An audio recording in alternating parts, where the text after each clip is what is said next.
ദൈവത്തിന്റെ പരിശുദ്ധമായ നാമം വാഴ്ത്തപ്പെടുമാറാകട്ടെ. परमेश्वर का अति पवित्र नाम की स्तुति हो. ആമേൻ. ചില ദിവസങ്ങൾക്ക് ശേഷം വീണ്ടും ആമേൻ ദൈവത്തിന്റെ വചനം പഠിക്കുവാൻ ഒരുമിച്ച് കൂടി വരുവാൻ കർത്താവ് തന്ന കൃപയ്ക്കായിട്ട് കർത്താവിനെ സ്തുതിക്കുന്നു. कुछ दिनों के बाद फिर से परमेश्वर के वचन को पढ़ने के लिए परमेश्वर ने हम सबको इकट्ठा किया, इसलिए मैं परमेश्वर की धन्यवाद स्तुति करूंगी. നമ്മൾ ചിന്തിച്ചുകൊണ്ടിരിക്കുന്ന വിഷയം ഹമാർട്ടിയോളജി, പാപശാസ്ത്രം എന്നുള്ളതാണ്. हम जो विषय अभी पढ़ रहे हैं वो है हमार्टियोलॉजी, पाप का शास्त्र. ഇതുവരെ പഠിപ്പിച്ച കാര്യങ്ങളൊക്കെ എല്ലാവർക്കും ഓർമ്മയുണ്ടെന്ന് ഞാൻ വിശ്വസിക്കുന്നു. अब तक जो भी पढ़ा है मैं विश्वास करती हूँ आप सबको याद रहेगा. ലാസ്റ്റിൽ നമ്മൾ എന്താണ് ചിന്തിച്ച് നിർത്തിയെന്ന് ആർക്കെങ്കിലും പറയാൻ പറ്റുമോ? लास्ट किस विषय के ऊपर हमने चिंतन किया था, कोई बता सकता है? ഓർമ്മയുള്ള ആരെങ്കിലും ഒന്ന് പറഞ്ഞാൽ നന്നായിരിക്കും. किसी को याद है कि लास्ट में हमने क्या पढ़ा था तो वो बता सकते हैं. फ्रूट्स ऑफ सिन के बारे में पढ़ा था. फ्रूट्स ऑफ सिन के बारे में पढ़ा था. പാപത്തിന്റെ ദോഷഫലങ്ങൾ, पर पाप का बुरा फल के बारे में हमने पढ़ा था. ഓർമ്മയുണ്ടോ അതോ മറന്നുപോയോ എല്ലാരും? क्या आपको याद है कि आप सब भूल गए हैं? നിങ്ങളത് മനസ്സിലാക്കുന്നില്ലെങ്കിൽ എന്താ പറയുക, നമ്മളിങ്ങനെ പറഞ്ഞു പോയിട്ട് യാതൊരു കാര്യമില്ല. അതുകൊണ്ട് പഠിപ്പിക്കുന്ന കാര്യങ്ങളൊക്കെ നമ്മൾ എപ്പോഴും പറയുന്നതിന്റെ കൂട്ട് അത് സമയമുള്ളപ്പോഴൊക്കെ എടുത്ത് മറിച്ച് പഠിത്തൊക്കെ നോക്കണം. ऐसे सिर्फ बोल के जाके कोई फायदा नहीं है. अगर आपको समझ नहीं आ रहा, जो कुछ पॉइंट्स आपने लिखा है उसको उठा के पढ़ना है, और कुछ समझ नहीं आया तो वो पूछ भी सकते हैं. ഏകദേശം നമ്മൾ കഴിഞ്ഞ പ്രാവശ്യം 8 പാപത്തിന്റെ പരിണിത ഫലങ്ങളെ പറ്റി ചിന്തിപ്പാനായിട്ട് ഇടയായി തീർന്നു. हमने कुछ 8 पाप के फलों के बारे में हमने पढ़ा था. 9 എണ്ണം പറഞ്ഞു. 9 हमने पॉइंट्स देखे थे. പെട്ടെന്ന് ഞാൻ അത് ഒന്നുകൂടെ ഞാൻ ഓർമ്മിപ്പിക്കാം. इससे मैं एक वो दोबारा मैं बताना चाहूंगी. ആദിമ മനുഷ്യൻ ദൈവം സൃഷ്ടിച്ചുണ്ടാക്കി ആദം ഹൗവ അവർ പാപം ചെയ്തത് മുഖാന്തരം ലോകത്തിലേക്ക് പാപം പ്രവേശിച്ചു. परमेश्वर ने जो पहला मनुष्य जो यहाँ संसार में बनाया था, आदम और हवा, उनके द्वारा पाप इस संसार में प्रवेश करता है. അതിന്റെ പരിണിത ഫലമായിട്ട് ഉണ്ടായ ദോഷഫലങ്ങളാണ് നമ്മൾ ചിന്തിച്ചത്. उसके द्वारा हुए पाप के फल के बारे में, बुरे फल के बारे में हमने पढ़ाई करी थी. ഒന്നാമത് നഗ്നത വെളിപ്പെട്ടു. पहला है कि नंगापन बाहर आया. 2 കണ്ണു തുറന്നു. दूसरा उनकी आंखें खुली. ഓക്കെ, നഗ്നത വെളിപ്പെട്ടു, അതിനകത്ത് തന്നെ ഉള്ളതാണ് കണ്ണു തുറന്നുള്ളത് കേട്ടോ. ഓക്കെ, നഗ്നത വെളിപ്പെട്ടു. पहला है कि वो नंगे हैं, उनको मालूम पड़ा. രണ്ടാമത്തത് ഭയം ഉണ്ടായി. दूसरा उनके मन में भय का उत्पन्न हुआ. മൂന്നാമത്തേത് കുടുംബ ബന്ധത്തിന്റെ ശക്തി നഷ്ടപ്പെട്ടു. तीसरा ये है कि पारिवारिक जीवन का जो बंधन है उसकी वो नष्ट हो गया. ഭൂമി ശാപത്തിന്റെ കീഴിലായി, അതാണ് നാലാമത്തേത്. कि पृथ्वी श्राप के अधीन हो गई, वो है चौथा. അഞ്ചാമത്തേത് മുള്ളും പറക്കാരെയും മുളയ്ക്കുവാൻ തുടങ്ങി. पांचवा ये है कि कांटे इस दुनिया में उगने लगी. ആറാമത്തേത് വേദന കടന്നു വന്നു. छठवा है कि दर्द आ गया. ഏഴാമത്തേത് വിയർപ്പും കഷ്ടപ്പാട്, അധ്വാനം, ഇതെല്ലാം ഭൂമിയിലേക്ക് വന്നു. सातवां पसीना और परिश्रम करने का एक परमेश्वर ने श्राप दिया. ഏഴാമത്തേത് മരണം ഈ ഭൂമിയിലേക്ക് വന്നു. आठवां मृत्यु इस संसार में आया. മരണത്തിന്റെ തന്നെ 2 ഭാഗങ്ങളാണ് കഴിഞ്ഞ പ്രാവശ്യം നമ്മൾ ചിന്തിച്ച് നിർത്തിയത്. का भी 2 भाग हमने पिछली बार सोचा था. ഏതൊക്കെയാണ് 2 മരണങ്ങളെ പറ്റി നമ്മൾ ചിന്തിച്ചത്? कौन कौन से मृत्यु के बारे में हमने पिछली बार ध्यान किया था? कोई बता सकता है? ആത്മീയ മരണം. ഒന്നാമത്തേത് ആത്മീക മരണം. पहला आत्मिक मृत्यु. അതെന്താണെന്ന് ചോദിച്ചാൽ നമ്മൾ ജീവനോട് ഇരിക്കുമ്പോൾ തന്നെ മരിച്ച അവസ്ഥയാണ് ആത്മീയ മരണം എന്ന് പറയുന്നത്. वो क्या है कि हम जीवित हैं संसार में, फिर भी हम अंदर से हम मरे हुए हैं. നമുക്ക് ജീവനുണ്ട്, ആത്മാവുണ്ട്, നമ്മുടെ ശരീരമുണ്ട്, എല്ലാം നമ്മളിൽ ഉള്ളപ്പോൾ തന്നെ നമുക്ക് സംഭവിക്കുന്ന ഒന്നാണ് ആത്മീയ മരണം എന്ന് പറയുന്നത്. हमारे अंदर जीवन है, आत्मा है, हमारे शरीर है, फिर भी एक मृत्यु हमारे अंदर होती है, उसको आत्मिक मृत्यु के तौर से बोला जाता है। ദൈവത്തോടുള്ള കൂട്ടായ്മ ബന്ധം ദൈവിക സ്വഭാവം നമ്മൾ നഷ്ടപ്പെടുമ്പോഴാണ് ആത്മീക മരണം നമ്മളിലേക്ക് കടന്നു വരുന്നത്. परमेश्वर के साथ का एक संबंध का खत्म होना और परमेश्वर का स्वभाव हमारे से दूर हट जाए तो उसको आत्मिक मृत्यु के तौर से बोला जाता है। രണ്ടാമത്തേത് ശാരീരിക മരണമാണ്. दूसरा है शारीरिक मृत्यु। അത് എന്താണെന്ന് ചോദിച്ചാൽ ശരീരത്തിൽ നിന്ന് ആത്മാവും ജീവനും വേർപെടുന്നതാണ് ശാരീരിക മരണം. वो क्या है पूछे तो शरीर में से आत्मा और जीवन का अलग होना है शारीरिक मृत्यु। ഈ ഭൂമിയിൽ ജനിക്കുന്ന എല്ലാവർക്കും മരണം സുനിശ്ചിതമാണ്. इस धरती में जो भी जन्मता है उस सबके जीवन में मृत्यु जरूर आती है। അങ്ങനെ ആ മരണം കടന്നു വന്നത് പാപത്തിന്റെ പരിണത ഫലമായിട്ടാണ്. मृत्यु हमारे जीवन में पाप के कारण आती है। ഞാൻ പറഞ്ഞു ശാരീരിക മരണത്തിന് ദൈവത്തിന്റെ വചനം പറയുന്നത് നിദ്ര, ഉറക്കം എന്നൊക്കെയാണ്. मैंने उस दिन आपको बताया था शारीरिक मृत्यु को परमेश्वर के वचन में सोना या फिर आराम करना, विश्राम करना लिखा गया है। ഉറക്കം എന്ന് പറയുന്നത് നമുക്ക് പ്രതീക്ഷ നൽകുന്ന ഒന്നാണ്. नींद का मतलब हमें एक प्रत्याशा वो देती है। നമ്മൾ രാത്രിയിൽ ഉറങ്ങാൻ കിടക്കുന്നു, നമുക്ക് പ്രതീക്ഷയുണ്ട് രാവിലെ നമ്മൾ ഉണർന്ന് എഴുന്നേൽക്കുമെന്ന്. जैसे हम रात को सोते हैं, हमारे अंदर एक प्रत्याशा होती है कि हम कल के सुबह के वक्त को देख पाएंगे। അങ്ങനെ ഒരു ശാരീരിക മരണം ക്രിസ്തുവിൽ വരിക്കുന്ന ഒരു വ്യക്തിക്ക് ഒരു ഉയർത്തെഴുന്നേൽപ്പുണ്ട്, അവർ ഉണരുന്ന ഒരു ദിവസമുണ്ട്. जो परमेश्वर में मरते हैं उसको एक प्रत्याशा, आशा होती है कि वो फिर से परमेश्वर में जी उठेंगे। ഇതാണ് രണ്ട് മരണത്തെ പറ്റി നമ്മൾ ചിന്തിച്ചത്.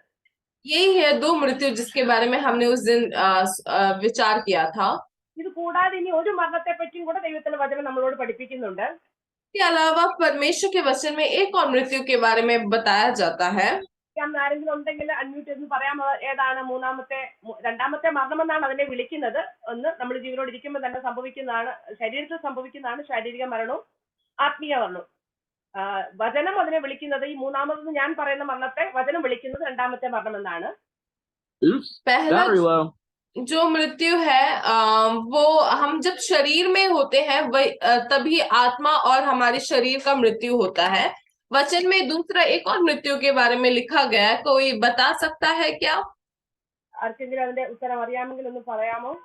अगर कोई इसका उत्तर जानता है तो बता सकता है अनम्यूट करके। ഒരു മിനിറ്റ്, എന്റെ ബാറ്ററി ലോ എന്ന് പറയുന്നത്, ഞാനൊന്ന് ചാർജിങ് വെച്ചോട്ടെ.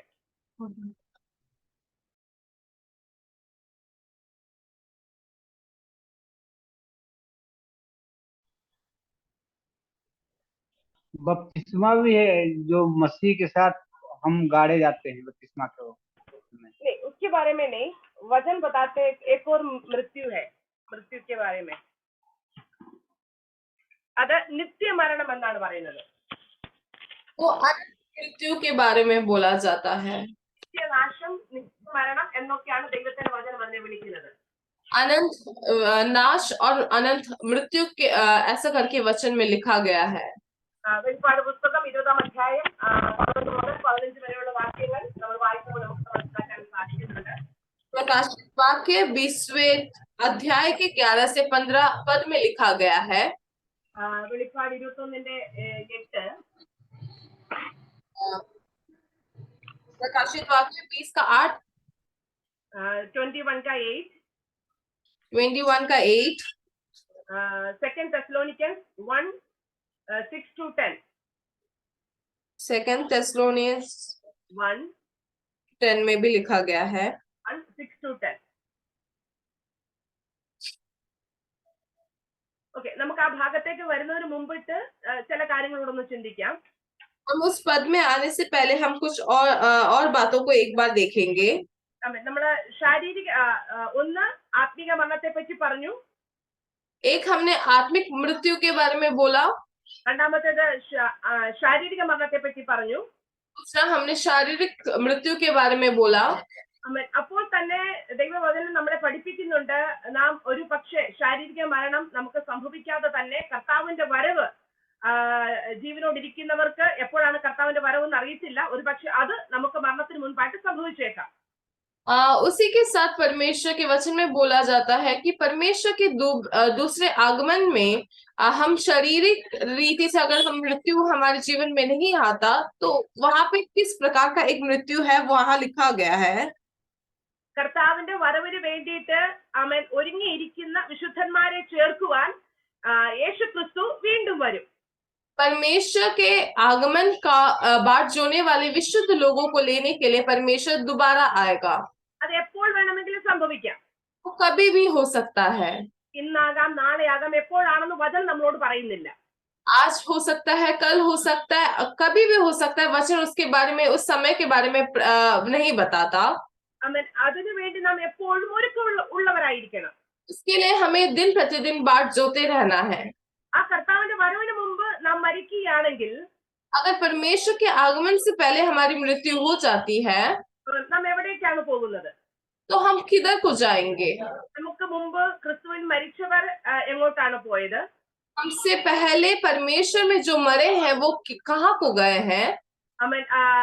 അഥവാ കർത്താവിന്റെ വരവിന് മുമ്പാണ് നമ്മുടെ മരണം സംഭവിക്കുന്നതെങ്കിൽ നാം എങ്ങോട്ടാണ് പോകുന്നത്? यदि परमेश्वर के आगमन से पहले हमारी मृत्यु होती है तो हम कहाँ जाएंगे? നമുക്കറിയാം, മരിക്കുന്ന എല്ലാ വ്യക്തികളെയും ഒന്നുകില് നമ്മുടെ രാജ്യത്തിന്റെ ഇതനുസരിച്ച് ഒന്നുകില് മണ്ണിന് ഏൽപ്പിച്ചു കൊടുക്കും, ചിലര് അത് അഗ്നിക്കിരയാക്കും. പല രീതിയിലാ അതിനെ എന്താ പറയുക, ശരീരത്തെ സംസ്കരിക്കുന്നത്. हमारे देश में अगर कोई व्यक्ति मर जाता है तो हम इस संसार के हिसाब से कुछ लोग मिट्टी में मिला देते हैं, कुछ लोग अग्नि में उसको जला देते हैं. എന്നാൽ മരിച്ചുപോയവരുടെ ആത്മാക്കൾ എവിടേക്കാണ് പോകുന്നത്? पर जो मर जाते हैं उनकी आत्मा कहाँ को जाती है? അതിന് നമുക്ക് ലൂക്കോസിന്റെ സുവിശേഷത്തിൽ യേശു പറയുന്ന യേശു ഒരു സംഭവം പറയുന്നുണ്ട്. उसको लूका के सुसमाचार में परमेश्वर एक बात वहां बोलता है. യഹൂദന്മാർ ഇതിനെ അബ്രഹാമിന്റെ മടി എന്നാണ് വിശേഷിപ്പിക്കുന്നത്. यहूदी लोग वो अब्राहम की गोदी करके उसको बताता है. പരദീസ അല്ലെങ്കിൽ പാരഡൈസ് എന്നാണ് ഇതിനെ വിളിക്കുന്നത്. वो परदीसा या फिर पैराडाइस उसको बोला जाता है. ലാസറിന്റെയും ധനവാന്റെയും ആ സംഭവത്തിനകത്ത് നമ്മളത് കാണാനായിട്ട് സാധിക്കുന്നുണ്ട്. धनवान और लाजर के वहां पे हम देख सकते हैं. യേശുക്രിസ്തു പുനരുദ്ധാനം ചെയ്തപ്പോൾ ഈ പരദീസയിലേക്കാണ് മരിച്ചുപോയവരെ ബദ്ധന്മാരെ പിടിച്ചുകൊണ്ടുപോയി എന്ന് നമുക്ക് വചനത്തിൽ കാണാനായിട്ട് സാധിക്കുന്നുണ്ട്. जो मृत्यु हुए थे, परमेश्वर की मृत्यु जब हुई तो यहाँ को परमेश्वर को पुनरुत्थान के बाद ले गया करके वहां पे लिखा है. അതാണ് മരിച്ചുപോയ ആത്മാക്കൾ അബ്രഹാമിന്റെ മടി അല്ലെങ്കിൽ പാരഡൈസ് പരദീസ എന്ന് പറഞ്ഞ സ്ഥലത്തേക്കാണ് പോകുന്നത്. वही है जो परमेश्वर में मृत्यु होती है, वो लोग अब्राहम की गोद में या फिर परदीसा में जा विश्राम करते हैं. പക്ഷെ അന്ന് യേശുക്രിസ്തുവിന്റെ പുനരുത്ഥാനം പ്രാപിച്ച സമയത്ത് യേശു പാതാളത്തിലേക്ക് കടന്നു വന്ന്, അതായത് അവിടെ വന്ന് ഭൂമിയിൽ നിന്ന് ബദ്ധന്മാരെ കൊണ്ടുപോയി ഉയരത്തിലേക്ക് കയറിപ്പോയി എന്നൊരു ഭാഗം നമുക്ക് എബ്രായ ലേഖനത്തിൽ എഫെസ്യ ലേഖനത്തിലൊക്കെ വായിക്കാനായിട്ട് സാധിക്കുന്നുണ്ട്. हम एफेसियों के पत्र में ये देख सकते हैं, जब परमेश्वर मारा गया और वो जी उठा, पुनरुत्थान पाके उसने अपने दासों को वहां की ओर लेके जाते हुए हम पढ़ सकते हैं. വചന പഠിതാക്കൾ, അതായത് വചനം പഠിപ്പിക്കുന്ന ചിന്തകന്മാര്, പഠിപ്പിക്കുന്ന ആളുകൾ പറയുന്നത് അതിനുശേഷമുള്ള വിശുദ്ധന്മാരുടെ ആത്മാക്കൾ പോകുന്നത് സ്വർഗീയ പരദീസയിലേക്കാണെന്നാണ്. जो परमेश्वर के वचनों को लिखते हैं, वो जो पढ़ते हैं, जो उसका अध्ययन करते हैं, वो लोग ये बोलते हैं कि परमेश्वर के जी उठने के बाद जो भी परमेश्वर में मारे जाते हैं वो स्वर्गीय परदीसा, स्वर्ग के परदीसा में वो विश्राम करते हैं. ഓക്കെ, ഇതാണ് ഇപ്പോൾ നമ്മൾ മരിച്ചു പോയി കഴിഞ്ഞാൽ നമ്മൾ വിശുദ്ധരാണെങ്കിൽ, ക്രിസ്തുവിലാണ് നാം മരിക്കുന്നെങ്കിൽ നമുക്കുള്ള സ്ഥലം ക്രിസ്തുവിന് വരവിന് മുമ്പുള്ള നമ്മുടെ സ്ഥലമാണ് ഈ പാരഡൈസ് അല്ലെങ്കിൽ പരദീസ എന്ന് പറയുന്നത്. अगर हम परमेश्वर के दूसरे आगमन से पहले अगर हमारी मृत्यु होती है तो हम जिस स्थान में विश्राम करेंगे वो है स्वर्गीय परदीसा. ഓക്കെ, ഇനി എല്ലാരും മരിക്കുന്നുണ്ടല്ലോ, നല്ലവരും ചീത്തയും ദുഷ്ടരും കർത്താവിനെ അറിഞ്ഞവരും അറിയാത്തവരും എല്ലാവരും മരിക്കുന്നുണ്ട്. इस दुनिया में सबकी मृत्यु होती है, चाहे वो अच्छा हो बुरा हो, परमेश्वर को मानता हो या ना मानता हो, सभी की मृत्यु होती है। ആമേൻ. എന്നാൽ കർത്താവിൽ ക്രിസ്തുവിൽ മരിക്കാത്ത ഒരു വ്യക്തി ഇപ്പോൾ മരിച്ചു കഴിഞ്ഞാൽ അവർ എവിടേക്കാണ് പോകുന്നത്? फिर भी अगर परमेश्वर को नहीं जानता, जो पाप के मार्ग में चलता है, अगर उसकी मृत्यु होती है तो वो जाएगा। ഓക്കെ, അതും ലൂക്കോസിന്റെ സുവിശേഷത്തിൽ നിന്ന് തന്നെ നമുക്ക് ഉദാഹരണമായിട്ട് ലഭിക്കുന്നത്. वो भी हम लूका के सुसमाचार में ही उसका उत्तर को प्राप्त करते हैं। അവിടെ ധനവാൻ കടന്നുപോയത് യാതനാ സ്ഥലം എന്നാണ് പറയുന്നത്. जब वहां पे जो धनवान मनुष्य था, वो जहां गया था, उसको दंड पाने वाला एक जगह थी। ആമേൻ. സ്തോത്രം. ക്രിസ്തുവിൽ അല്ലാതെ മരിക്കുന്ന എല്ലാ വ്യക്തികളും യാതനാ സ്ഥലത്തേക്കാണ് പോകുന്നത്. जो परमेश्वर में नहीं मरते, जो पाप के द्वारा मरते हैं, वो सब दंड के कारण होते हैं और उस स्थान में चले जाते हैं। ഇനി അവിടേക്ക് പോയവരെല്ലാവരും വെള്ള സിംഹാസനത്തിന്റെ ന്യായവിധിക്ക് വേണ്ടി ഒരു പുനരുത്ഥാനമുണ്ട്. ആ സമയത്താണ് അവര് കടന്നു വരുന്നത്, ഉയർത്തെഴുന്നേൽക്കുന്നത്. और वहां पे जो जाते हैं, वो लोग भी अंतिम दिन में परमेश्वर के सामने न्याय विस्तार में खड़े होने के लिए पुनरुत्थान पाते हैं। ഓക്കെ, ഇതിപ്പോ ഞാൻ കർത്താവിന്റെ വരവിന് മുമ്പ് നടക്കുന്ന കാര്യമാണ് ഞാൻ ഈ പറഞ്ഞത്. मैं परमेश्वर के आगमन से पहले की बातों को बता रही हूँ। മനസ്സിലാക്കാണുമെന്ന് വിശ്വസിക്കുന്നു. आप सबको समझ आ रहा है, मैं विश्वास करती हूँ। ഈ പരദേശയ്ക്ക് കറക്റ്റ് വേർഡ് അത് തന്നെയാണോ? പാരഡൈസിന്റെ ഹിന്ദി വേർഡ്? ഒന്ന്, ക്രിസ്തുവിൽ മരിക്കുന്നവർ എവിടേക്കാ പോകുന്നത്? പറുദീസയിലേക്ക്, പാരഡൈസിലേക്കാ പോകുന്നത്. മടി എന്ന് വിളിക്കുക സ്ഥലത്തിനെ. जो परमेश्वर में मरते हैं वो कहाँ जाते हैं? उसको पैराडाइस बोलते हैं या फिर अब्राहम की गोद बोल सकते हैं हम। ഇനി ക്രിസ്തുവിൽ അല്ലാതെ മരിക്കുന്ന ആളുകൾ എവിടേക്കാണ് പോകുന്നത്? യാതനാ സ്ഥലത്തേക്കാണ് പോകുന്നത്. जो पाप में मरते हैं वो दंड के जगह पे या फिर नरक की ओर जाता है। ഇനി നമ്മൾ കർത്താവിന്റെ വരവിനെ പറ്റി പഠിക്കുമ്പോൾ അതിനെപ്പറ്റി നമുക്ക് എല്ലാവർക്കും അറിയാവുന്ന കാര്യമാണ്.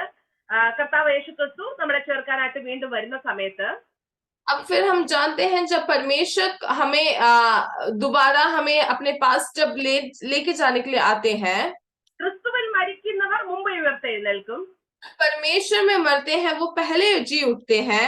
അതായത് ഈ പാരഡൈസിലുള്ള പർദീസിലുള്ള ആളുകൾ മുമ്പ് ഉയർത്തെഴുന്നേൽക്കും, അവരുടെ ആത്മാക്കൾ മുമ്പ് ഉയർത്തെഴുന്നേൽക്കും. अब्राहम की गोद में है वो पहले जी उठेंगे. പക്ഷെ നമ്മൾ ജീവനോടിരിക്കുന്ന സമയത്താണ് കർത്താവ് വരുന്നെങ്കിൽ നമ്മൾ എന്ത് ചെയ്യും? രൂപാന്തരപ്പെടുവാനായിട്ട് ഇടയായിത്തീരും. अगर हम इस धरती में उस समय जीवित है तो हम पुनरुत्थान पाएंगे. അത് നമ്മൾ അത് കഴിഞ്ഞ് കർത്താവിനോട് കൂടി ആകാശമേഘങ്ങളിലായിരിക്കും. और उसके बाद हम परमेश्वर के साथ आकाश मंडली में रहेंगे. മനസ്സിലാവുന്നുണ്ടോ ഇത്? അതോ ഇതായിട്ട് പോവുകയാണോ? आप सबको समझ आ रहा है या फिर ऐसे ही जा रहा है? എന്തെങ്കിലും ഡൗട്ട് ഉണ്ടെങ്കിൽ ചോദിക്കണേ, അത് ക്ലിയർ ചെയ്ത് പോകാനായിട്ട് പറ്റും. अगर कुछ भी डाउट आपको हो रही है तो आप पूछ सकते हैं, हम क्लियर करके आगे बढ़ेंगे. ओके, ഇനി മനസ്സിലായോ? എന്തെങ്കിലും ഡൗട്ട് ഉണ്ടോ?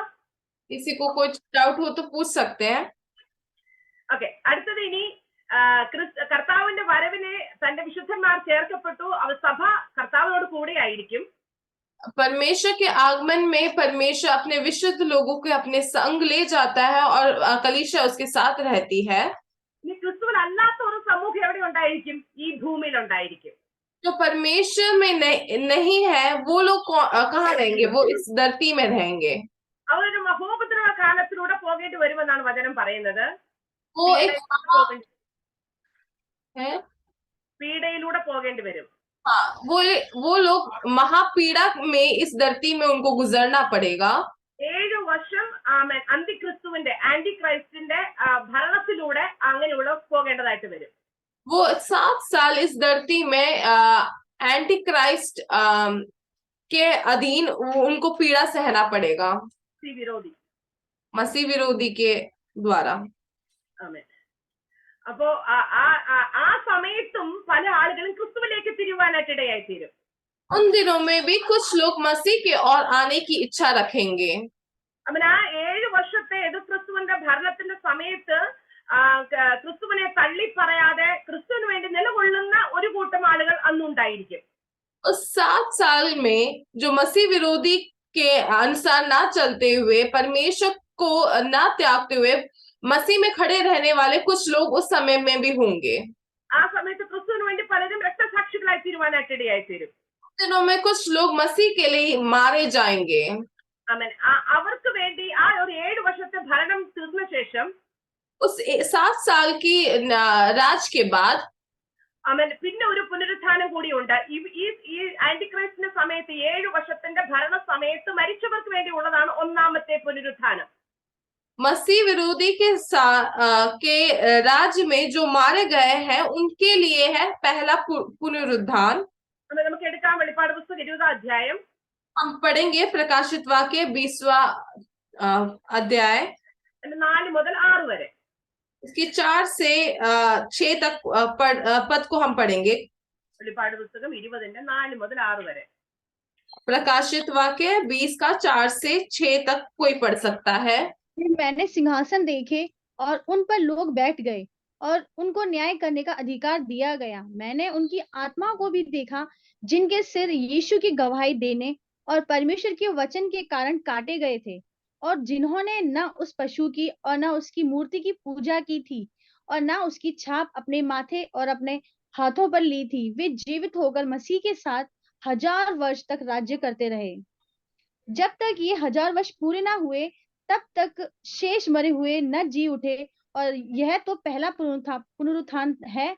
धन्य और पवित्र वो हैं जो इस पहले पुनरुत्थान का भागी है. ऐसों पर दूसरी मृत्यु का कुछ भी अधिकार नहीं, पर वे परमेश्वर और मसीह के याजक होंगे और उसके साथ 1000 वर्ष तक राज्य करेंगे. ഇവിടെ നമുക്ക് ഒന്നാം പുനരുത്ഥാനത്തെ പറ്റി നമുക്ക് ഇവിടെ കാണാനായിട്ട് സാധിക്കുന്നു. यहाँ पे हम पहली पुनरुत्थान के बारे में पढ़ते हैं. ആർക്കാണ് ഒന്നാമത്തെ പുനരുത്ഥാനം എന്ന് മനസ്സിലാക്കാണെന്ന് വിശ്വസിക്കുന്നു. मैं विश्वास करती हूँ कि आपको पता लग गया होगा पहला पुनरुत्थान किसके लिए है. ഓൾറെഡി സഭ ക്രിസ്തുവിന്റെ കൂടെയാണ്. जो कलीसिया है इस समय परमेश्वर के आगमन में परमेश्वर के साथ है. ശേഷം ഈ 7 വർഷം ആന്റിക്രൈസ്റ്റിന്റെ കൂടെ ആയിരുന്ന് ക്രിസ്തുവിനെ തള്ളിപ്പറയാതെ ജീവിച്ച അല്ലെങ്കിൽ രക്തസാക്ഷികളായി തീർന്നവർക്ക് വേണ്ടിയുള്ളതാണ് ഒന്നാമത്തെ പുനരുത്ഥാനം. उसके बाद मसीह विरोधी के राज के 7 साल में जिसने मसीह के बारे में गलत नहीं बोला, जो मसीह के लिए खड़े रहे और मसीह के लिए मारे गए, उनके लिए है पहली पुनरुत्थान. അവരെ പറ്റിയാണ് വെളിപ്പാട് പുസ്തകം 20 അധ്യായം 4 മുതൽ 6 വരെയുള്ള ഭാഗത്ത് നമുക്ക് കാണാനായിട്ട് സാധിക്കുന്നത്. के बारे में प्रकाशित वाक्य 20वें अध्याय में 4 से 6 पद में उनके बारे में लिखा गया है. ഈ ആദ്യം ക്രിസ്തുവിനോട് കൂടെ പോയവർക്ക് നിത്യ മരണമില്ല, അല്ലെങ്കിൽ രണ്ടാമത്തെ മരണമില്ല. जो पहले परमेश्वर के आगमन में उठाए गए थे हैं उनके लिए अनंत मृत्यु नहीं है. അതുപോലെ തന്നെ ഈ ഒന്നാമത്തെ പുനരുത്ഥാനം പ്രാപിച്ചവർക്കും രണ്ടാമത്തെ മരണമില്ല. उसके बाद जो 7 साल के बाद जो पुनरुत्थान पाते हैं, पहली पुनरुत्थान, उनको भी दूसरा मृत्यु वहां पे प्राप्त नहीं होता. മനസ്സിലായെന്ന് വിശ്വസിക്കുന്നു. मैं विश्वास करती हूँ कि आपको समझ आया है. ആമേൻ. ഒന്നാമത്തെ ക്രിസ്തുവിനോട് കൂടെ പോയവർക്കും പിന്നീട് ഈ ഒന്നാമത്തെ പുനരുത്ഥാനത്തിൽ ക്രിസ്തുവിനോട് ചേർക്കപ്പെട്ടവർക്കും രണ്ടാമത്തെ മരണം അല്ലെങ്കിൽ നമ്മൾ പറഞ്ഞ നിത്യ മരണമില്ല. जो परमेश्वर के दूसरे आगमन में जो उठाए गए हुए विशुद्ध लोग और ये 7 साल के मसीह विरोधी के राज्य के बाद जो मसीह को ना ठुकराए हुए लोग हैं, उनको पहला जो अनंत मृत्यु उनको नहीं मिलता. ഇനി ആർക്കാണ് നിത്യമരണമുള്ളത്? तो फिर ये अनंत किसको मिलता है? എനിക്കൊരു ഡൗട്ട്. ഈ ഇസ്രായേൽ മക്കൾ യഹൂദന്മാരാണെങ്കില് കർത്താവിന്റെ രണ്ടാം വരവിലെ പോവുള്ളൂ, രണ്ടാമത്തെ ഇതിലെ പോവുള്ളൂ. ആദ്യം വന്ന് തന്റെ ഭക്തന്മാരെ ചേർത്ത് കഴിഞ്ഞ് അവരായി അന്തിക്രിസ്തുവിന്റെ വാഴ്ചയുടെ സമയത്ത് അവർക്ക് വേണ്ടിയിട്ടാണ് ശരിക്കും കർത്താവ് ഒരു ചാൻസ് കൊടുക്കുന്നത് തിരിച്ചു വരാൻ, കുത്തിയവെങ്കിലേക്ക് തിരിച്ചു വരാൻ അവർക്ക് വേണ്ടിയിട്ടാണ് അങ്ങനെ ഒരു ചാൻസ് ദൈവം ഒരുക്കി കൊടുക്കുന്നത്. അപ്പൊ ഈ വരവിൽ അവര് പോകത്തില്ലേ? ഇസ്രായേൽ മക്കള് പോകത്തില്ലേ? വിശുദ്ധന്മാര് പോകും, തള്ളിപ്പറഞ്ഞവര് പോകത്തില്ല. അവർക്ക് വീണ്ടും ഒരു അവസരം കൂടി കർത്താവ് കൊടുക്കുകയാണ് ആ മഹോപദ്രവ കാലത്ത്. അവരാണ് യേശുവിനെ തള്ളിപ്പറയാൻ നിൽക്കുന്നവർക്കാണ് വീണ്ടും പുനരുത്ഥാനത്തിൽ, അതാണ് ഒന്നാം പുനരുത്ഥാനം നമ്മൾ അവിടെ പറഞ്ഞത്.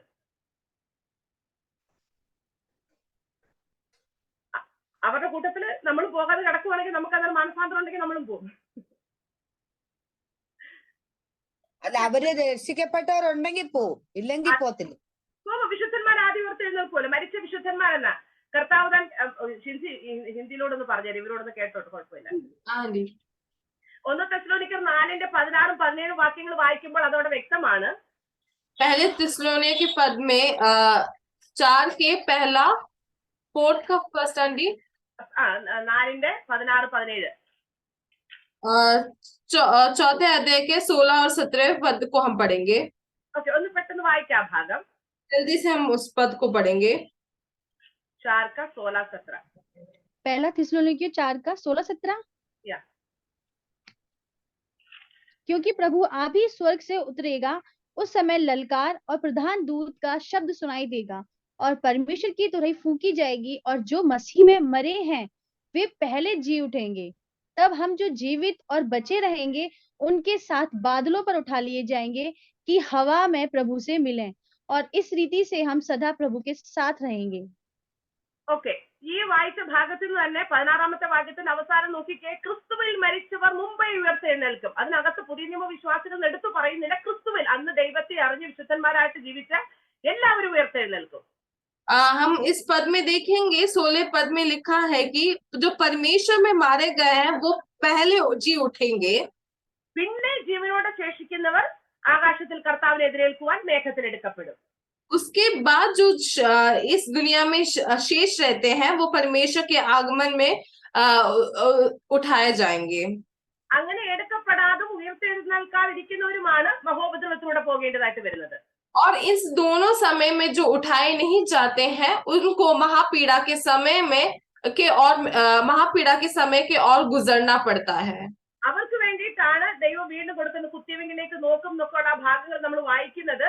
അവർക്ക് അതിനുവേണ്ടി ഒരു ചാൻസ് ആണ് ദൈവം കൊടുക്കുന്നത്. ആ സമയത്തും ദൈവത്തെ തള്ളി പറയാതെ രക്തസാക്ഷികളായി തീരുന്നവരും ക്രിസ്തുവിന് വേണ്ടി നിലകൊള്ളുന്നവരുമായിട്ടുള്ളവർക്ക് ദൈവം കൊടുക്കുന്ന അവസരമാണ്. ആ സമയത്താണ് പിന്നീട് അവർക്കുണ്ടാകുന്ന പുനരുത്ഥാനമാണ് 1-ാമത്തെ പുനരുത്ഥാനം എന്ന് നമ്മളിപ്പോ ഇവിടെ വായിക്കാനായിട്ട് ഇടയായിത്തീർന്നു വെളിപ്പാട് പുസ്തകത്തില്. तो परमेश्वर के आगमन में जो नहीं जा पाते, जो बचते हैं इस संसार में, उनके लिए एक और चांस परमेश्वर देता है. इस 7 साल में, महापीड़ा के 7 साल में अगर परमेश्वर को वो त्यागते नहीं है, परमेश्वर के लिए खड़े रहते हैं, परमेश्वर के लिए मरने के लिए वो तैयार रहते हैं, तो उनको पहली मृत्यु, उनकी अनंत मृत्यु उनके जीवन में नहीं आती. ओके, क्लियर आया इतना? क्या आपको क्लियर हुआ इतना? ओके, ഇനി ഒരു കൂട്ടരും കൂടെ ഉണ്ട്. अब एक और झुंड लोग है. ഇതുവരെ കർത്താവിനെ അംഗീകരിക്കുകയോ സ്വീകരിക്കുകയോ അല്ലെങ്കിൽ എന്താ പറയുന്നേ ദൈവത്തിന് വേണ്ടി ജീവിക്കുകയോ ചെയ്യാത്ത, സുവിശേഷം അനുസരിക്കാത്ത, വചനം അനുസരിക്കാത്ത ഒരു കൂട്ടർ ഉണ്ട് ഇപ്പോഴും. उसके बाद भी कुछ लोग बच जाते हैं जो परमेश्वर को नहीं मानते, परमेश्वर की आज्ञा पे नहीं चलते और पाप के मार्ग में चलते हैं. അവർക്ക് വേണ്ടി ഉള്ളതാണ് നിത്യനാശം അല്ലെങ്കിൽ 2-ാമത്തെ മരണം എന്ന് പറയുന്നത്. उनके लिए जो रखा गया है दूसरा, वो है नित्य नाश या फिर दूसरा मृत्यु. അത് അന്തിമ ന്യായവിധിക്ക് വേണ്ടിയിട്ടാണ് പിന്നീട് അവർ ഉയർത്തെഴുന്നേൽക്കുന്നത്. उसको अंतिम न्याय के समय पे वो फिर से जी उठते हैं. അവർ വെള്ളസിംഹാസനത്തിന് മുൻപിൽ ന്യായവിധിക്ക് വേണ്ടിയിട്ട് അവർ എഴുന്നേറ്റ് വരുമെന്നാണ് വെളിപ്പാട് പുസ്തകത്തിൽ നമുക്ക് കാണാനായിട്ട് സാധിക്കുന്നത്. अंतिम दिनों में सिंहासन के सामने वो जी उठ के आते हैं अपने न्याय के लिए.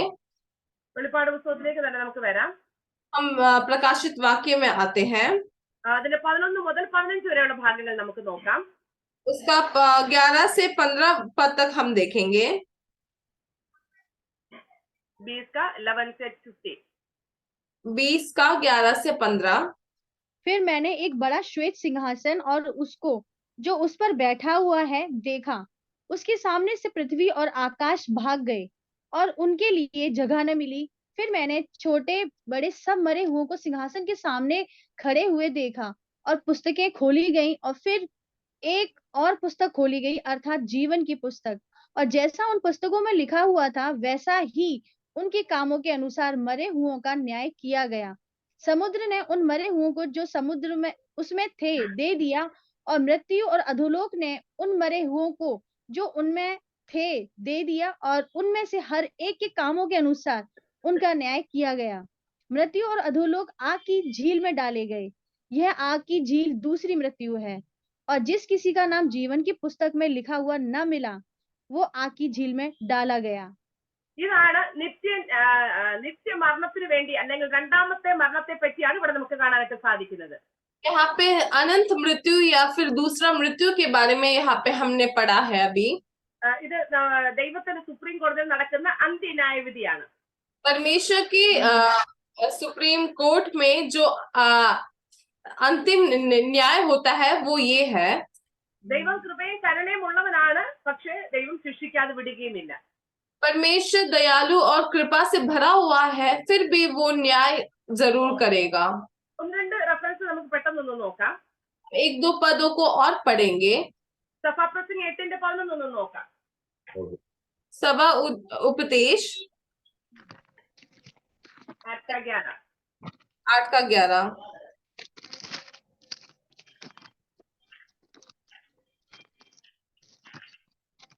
सबोपदेशक 8:11।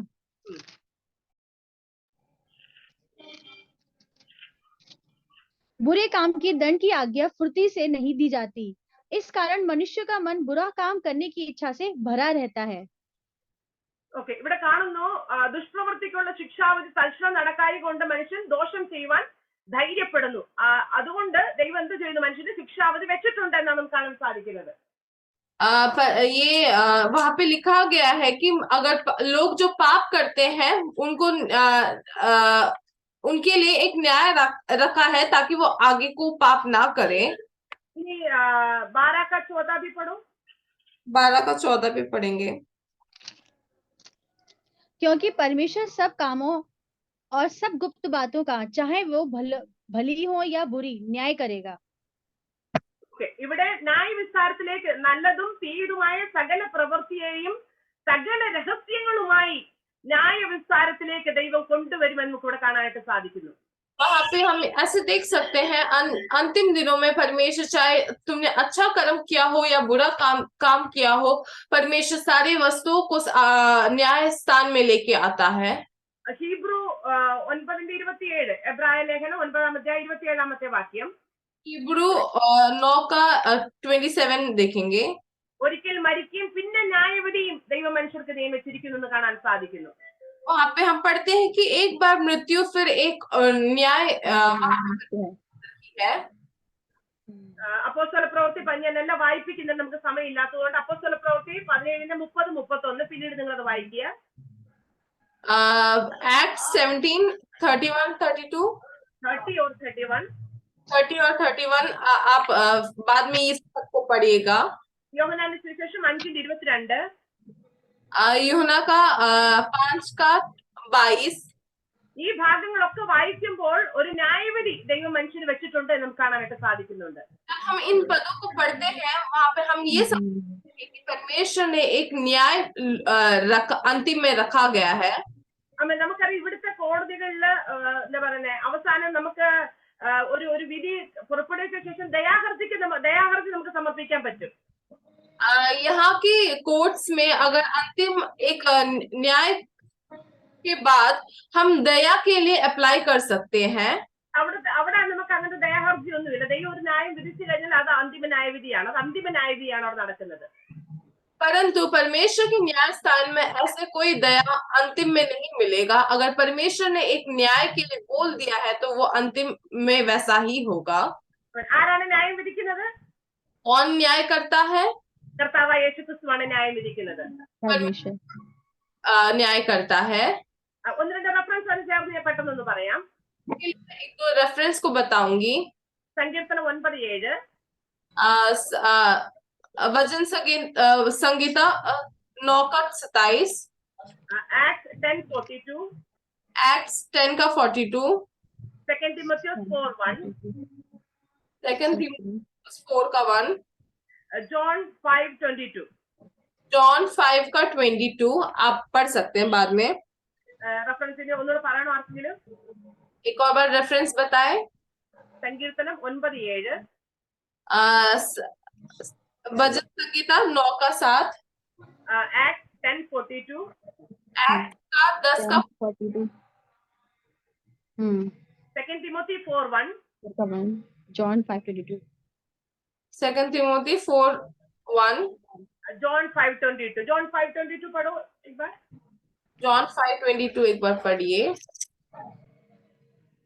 5:22।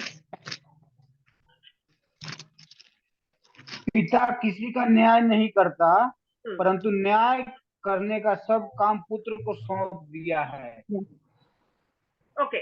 ഇതിൽ നിന്ന് ഒരു കാര്യം വ്യക്തമാണ്, കർത്താവ് യേശു ക്രിസ്തുവാണ് ന്യായം വിധിക്കുന്നവൻ. इससे हमें एक चीज पता चलता है,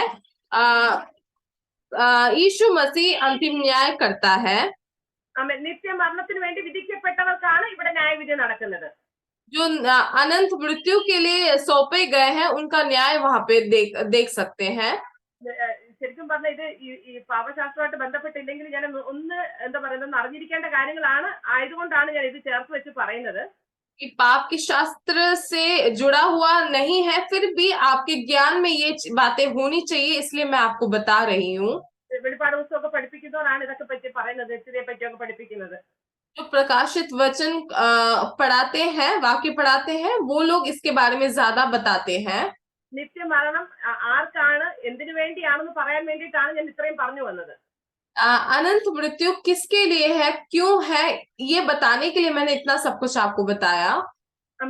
ആ സമയത്ത് ന്യായവിസ്താരത്തിലേക്ക് ന്യായവിധിക്കായിട്ട് യേശുവിന് മുൻപിൽ കടന്നു വരുമ്പോൾ, उस समय पे न्याय विस्तार करने के लिए जब यीशु के सामने आते हैं, നിയമ പുസ്തകമുണ്ട്, ഓർമ്മയുടെ പുസ്തകമുണ്ട്, ജീവപുസ്തകമുണ്ട്. ഇതിന്റെ അടിസ്ഥാനത്തിലായിരിക്കും ന്യായം വിധിക്കുന്നത്. नियम का पुस्तक है, ज्ञान का पुस्तक है, जीवन पुस्तक है, उनके आधार पर न्याय होता है। റെഫറൻസ് വേണോ ഇതിന്റെ? इसका रेफरेंस चाहिए किसी को?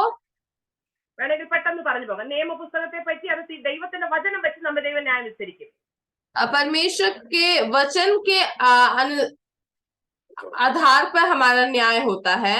റോമൻസ് 2:16, उसका वचन है रोमन्स 2:16, 2:16, ജോൺ 12:48. जॉन 12:48। ഇത് ദൈവത്തിന്റെ വചനം വെച്ച് ദൈവം നമ്മളെ ന്യായം വിധിക്കും എന്നാണ് ഇവിടെ പറയുന്നത്. परमेश्वर के वचन से जो न्याय होता है उसके बारे में वहां पे लिखा गया है। ഇനി രണ്ടാമത്തത് ഓർമ്മയുടെ പുസ്തകമാണ്.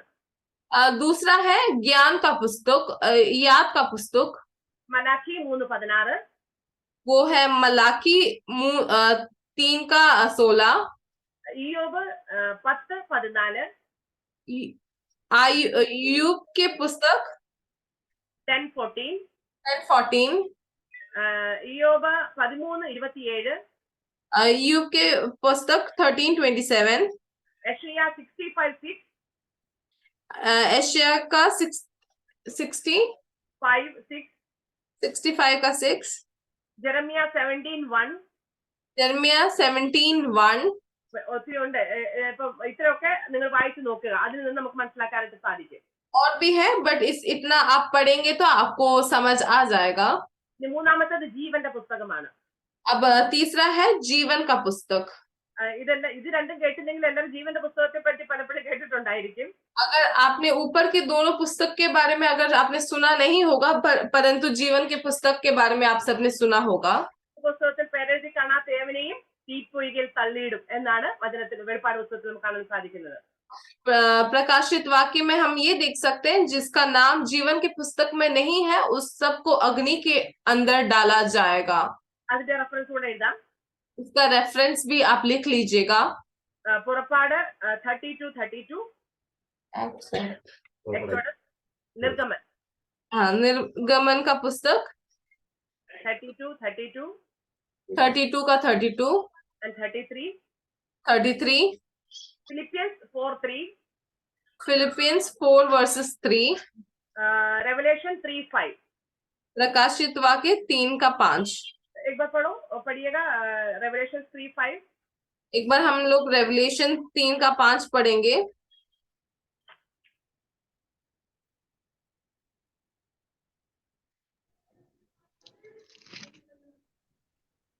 जो जय पाए उसे इसी प्रकार श्वेत वस्त्र पहनाया जाएगा, और मैं उसका नाम जीवन की पुस्तक में से किसी रीति से न काटूंगा, पर उसका नाम अपने पिता और उसके स्वर्गदूतों के सामने मान लूंगा। ഓക്കെ, ഇവിടെ ജീവപുസ്തകത്തിൽ നിന്ന് മായ്ച്ചു കളയാതെ എന്റെ പിതാവിന്റെ സന്നിധിയിൽ, ഓക്കെ, അവന്റെ പേര് ഞാൻ ജീവന്റെ പുസ്തകത്തിൽ മായ്ച്ചു കളയാതെ എന്റെ പിതാവിന്റെ സന്നിധിയിലും അവന്റെ ദൂതന്മാർ മുൻപിലും അവന്റെ പേര് ഏറ്റു പറയും. ഇവിടെ ജീവന്റെ പുസ്തകത്തെ പറ്റി നമുക്ക് കാണാനായിട്ട് കഴിയുന്നുണ്ട്. वहां पे हम जीवन की पुस्तक के बारे में हम पढ़ सकते हैं। 20 का 15 20 का 15 वो भी थोड़ा सा पढ़िएगा। वो भी हम पढ़ेंगे। और जिस किसी का नाम जीवन की पुस्तक में लिखा हुआ न मिला वो आग की झील में डाला गया। ഓക്കെ, ഇവിടെ കാണാനായിട്ട് കഴിയുന്നു ജീവപുസ്തകത്തിൽ പേരെഴുതി കാണാത്ത ഏവനെയും എവിടേക്ക് തള്ളിയിടും? തീപ്പൊയ്കയിലേക്ക് തള്ളിയിടും എന്ന് കാണാനായിട്ട് സാധിക്കുന്നുണ്ട്. वहां पे हम देख सकते हैं जिसका नाम जीवन की पुस्तक में नहीं लिखा गया उसको कहाँ पे डालेंगे? आग की झील में। ഇവിടെയും അവനവന്റെ പ്രവൃത്തിക്ക് അനുസരിച്ചാണ് വിധി കൊടുക്കുന്നത്. वहां पे भी हम देख सकते हैं हर किसी को अपने अपने काम कर्म के हिसाब से वहां पे फल मिलता है। ഇവിടെ നിത്യമരണം അല്ലെങ്കിൽ രണ്ടാമത്തെ മരണത്തെ പറ്റിയാണ് നമ്മൾ ഇത്ര നേരം ചിന്തിച്ചുകൊണ്ടിരുന്നത്. हमने अभी तक अनंत मृत्यु के बारे में पढ़ा है। ഈ നിത്യമരണം, ശരീരം, ജീവൻ, ആത്മാവ്, ഇത് മൂന്നും കൂടെ നരകത്തിലേക്ക് പോകുന്ന, നിത്യനാശത്തിലേക്ക് പോകുന്ന മരണമാണ് നിത്യമരണം എന്ന് പറയുന്നത്. जो अनंत मृत्यु है या फिर अनंत नाश है वो हमारा शरीर, प्राण, आत्मा, हमारे तीनों उसमें जाता, उसके अंदर जाता है। ആത്മീയ മരണം എന്തായിരുന്നു? आत्मिक मृत्यु क्या थी? ശരീരവും ജീവനും ആത്മാവും ഉള്ളപ്പോൾ തന്നെ സംഭവിക്കുന്നതാണ് ആത്മീയ മരണം. हमारे संसार में हमारे पास जब शरीर, प्राण, आत्मा होता है फिर भी उस समय हमें जो मृत्यु होती है वो है आत्मिक मृत्यु। ജീവനോട് ഇരിക്കുമ്പോൾ തന്നെ നമ്മൾ മരിച്ച അവസ്ഥ, ദൈവത്തിൽ നിന്ന് വേർപെട്ട അവസ്ഥ, അതാണ് ആത്മീയ മരണം. जब इस संसार में जीवित है फिर भी परमेश्वर से दूर हटते हैं तो उसमें आत्मिक मृत्यु उस समय हो जाती है। ദൈവമായിട്ട് ബന്ധമില്ലെങ്കിൽ, ദൈവിക കൂട്ടായ്മ ഇല്ലെങ്കിൽ നാം ആത്മീയ മരണം സംഭവിച്ചവരാണ്. अगर हम परमेश्वर के साथ एक बंधन नहीं रखते, परमेश्वर के मार्ग में नहीं चलते तो हमारे जीवन में आत्मिक मृत्यु आ जाती है। രണ്ടാമത്തേത് ശാരീരിക മരണം. दूसरा शारीरिक मृत्यु, അത് നമ്മുടെ ശരീരത്തിൽ നിന്ന് ജീവനും ആത്മാവും വേർപെടുന്ന അവസ്ഥ. तो हमारे शरीर से जीवन और आत्मा का अलग हो जाना। മൂന്നാമത്തേത് നിത്യമരണം. तीसरा अनंत मृत्यु, അത് ശരീരവും ജീവനും ആത്മാവോടും കൂടെ നാം നിത്യനാശത്തിലേക്ക് പോകുന്നതിനെയാണ് നിത്യമരണം എന്ന് പറയുന്നത്. तो हमारे शरीर, प्राण, आत्मा के साथ हम अनंत नाश की ओर जाते हैं, उसको अनंत मृत्यु कहते हैं। നമുക്കുള്ള ഏറ്റവും വലിയ സൗഭാഗ്യം എന്ന് പറഞ്ഞാൽ ക്രിസ്തുയേശുവിലാണെങ്കിൽ നമുക്ക് ഒരു ശിക്ഷാവധിയും ഇല്ല. हमारा सबसे बड़ा सौभाग्य ये है कि अगर हम मसीह में हैं तो हमारे जीवन में कोई मृत्यु नहीं है। നാം മരിച്ചാലും നാം ജീവനോട് ഇരുന്നാലും അത് നാം ക്രിസ്തുവിനോട് കൂടിയാണെങ്കിൽ അത് നമ്മുടെ ജീവിതത്തിൽ ലാഭമാണ് എന്ന് നാം ക്രിസ്തുവിനോട് കൂടെ തന്നെയായിരിക്കും. अगर हम इस संसार में परमेश्वर के हिसाब से चलते हैं, अगर परमेश्वर में रहते हैं तो भी हम मरते हैं तो परमेश्वर की ओर ही जाते हैं, परमेश्वर से मिलते हैं। നാം ക്രിസ്തുവിനോട് കൂടെയല്ല, ദൈവിക ബന്ധത്തിലല്ല എങ്കിൽ നാം ചിന്തിക്കേണ്ടിയിരിക്കുന്നു, മടങ്ങി വരേണ്ടിയിരിക്കുന്നു, ദൈവിക കൂട്ടായ്മയിലേക്ക് നാം അടുക്കേണ്ടിയിരിക്കുന്നു. अगर हम मसीह में इस समय नहीं है, परमेश्वर की सन्निधि में नहीं है तो हमें फिर से परमेश्वर के और ध्यान लगाना होगा और वापस परमेश्वर की सन्निधि में आना पड़ेगा। ഇത്രയാണ് പാപത്തിന്റെ ദോഷഫലങ്ങൾ എന്ന് പറയുന്നത്. इतना है पाप के जो दोष फल के बारे में लिखा गया है। ഇത്രയും ക്ലിയർ മനസ്സിലായി കാണുമെന്ന് വിശ്വസിക്കുന്നു. इतना आपको समझ आया है करके मैं विश्वास करती हूँ। അടുത്ത ഒരു ചെറിയൊരു ടോപ്പിക് കൂടെ എടുത്തിട്ട് നിർത്തുവാനായിട്ട് ആഗ്രഹിക്കുകയാണ്. छोटा और टॉपिक को आज हम देखेंगे और उसके बाद हम इस मीटिंग को समाप्त करेंगे। ഇനി പാപത്തിന്റെ സാർവത്രികതയെ കുറിച്ചാണ് നമ്മൾ പഠിക്കാൻ പോകുന്നത്. Sin is universal. अब पाप जो है सर्वव्यापी है करके हम पढ़ेंगे। സിൻ ഈസ് യൂണിവേഴ്സൽ, പാപത്തിന്റെ സാർവത്രികത. पाप यूनिवर्सल है, हर जगह पे है करके हम अब पढ़ेंगे।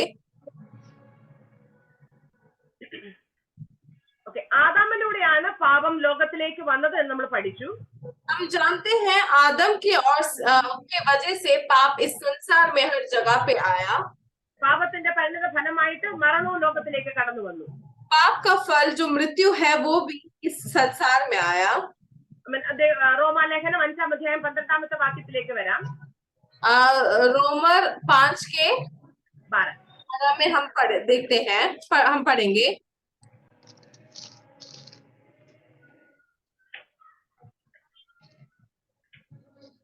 और आशा से लज्जा नहीं होती, क्योंकि पवित्र आत्मा जो हमें दिया गया है उसके द्वारा परमेश्वर का प्रेम हमारे मन में डाला गया है।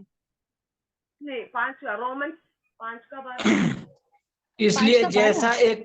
इसलिए जैसा एक मनुष्य के द्वारा पाप जगत में आया और पाप के द्वारा मृत्यु आई, इस रीति से मृत्यु सब मनुष्यों में फैल गई, क्योंकि सबने पाप किया।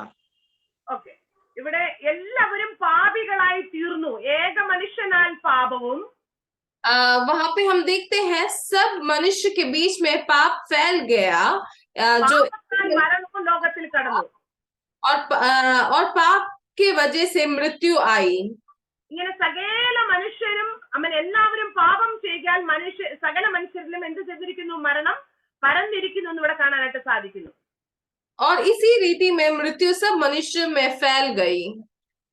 പാപം ചെയ്തത് ആരായിരുന്നു? पाप किसने किया था? ആദ്യ മനുഷ്യനായിരുന്ന ദൈവത്താൽ സൃഷ്ടിക്കപ്പെട്ട ആദം ഹൗവ പാപം ചെയ്തു. जो पहला मनुष्य जो थे आदम और हवा, जिसकी सृष्टि परमेश्वर ने की थी, उन्होंने पहला पाप किया। അതിലൂടെ സകല മനുഷ്യരിലേക്കും പാപം ലോകത്തിലേക്ക് വന്നു. और उनके द्वारा सारे मनुष्य जाति के ऊपर पाप आ पड़ी। പാപം മാത്രമല്ല, മരണവും വന്നു എന്നും കൂടെ കാണാനായിട്ട് സാധിക്കുന്നു. और पाप ही नहीं, पाप के साथ मृत्यु भी आ गई। പാപം വന്നതുകൊണ്ട് പാപം വന്നു, മരണവും സകല മനുഷ്യരിലേക്കും വന്നു. पाप आया, इसीलिए मृत्यु भी सारे जनों के ऊपर आ पड़ी। ഏക മനുഷ്യനാൽ പാപവും പാപത്താൽ മരണവും ലോകത്തിലേക്ക് വന്നു. एक मनुष्य के द्वारा पाप जगत में आई और पाप के द्वारा मृत्यु भी आई। ഇവിടെ നമുക്ക് ഒന്ന് നിർത്തി നമുക്ക് ചിന്തിച്ചു കഴിഞ്ഞാൽ പാപത്താൽ എന്ത് കടന്നു വന്നു? മരണം കടന്നു വന്നു. अगर हम रोक के पढ़े तो हम क्या समझ सकते हैं? पाप के वजह से मृत्यु आई। മരണം എന്ത് ചെയ്തു? സകല മനുഷ്യരിലേക്കും പരന്നു എന്ന് കാണാനായിട്ട് സാധിക്കുന്നു. പാപവും പരന്നു, പാപം കടന്നു, മരണം കടന്നു, പാപം പരന്നു, അതുപോലെ മരണവും സകല മനുഷ്യരിലേക്കും പരന്നു. पहले पाप आया, उसके साथ मृत्यु आई, पाप फिर फैल गया और मृत्यु भी फैल गई। അങ്ങനെ സകല മനുഷ്യരും പാപികളായി തീർന്നു എന്നാണ് ദൈവത്തിന്റെ വചനം നമ്മളെ പഠിപ്പിക്കുന്നത്. और इसी रीति में सारी मनुष्य पापी ठहरा गए। ആദം പാപം ചെയ്യുമ്പോൾ തന്നെ ആദമിൽ സകല മനുഷ്യരും ഉണ്ടായിരുന്നു എന്നാണ് നമുക്ക് വചനത്തിന്റെ ആധികാരികത നമ്മൾ പഠിക്കുമ്പോൾ മനസ്സിലാക്കാൻ സാധിക്കുന്നത്.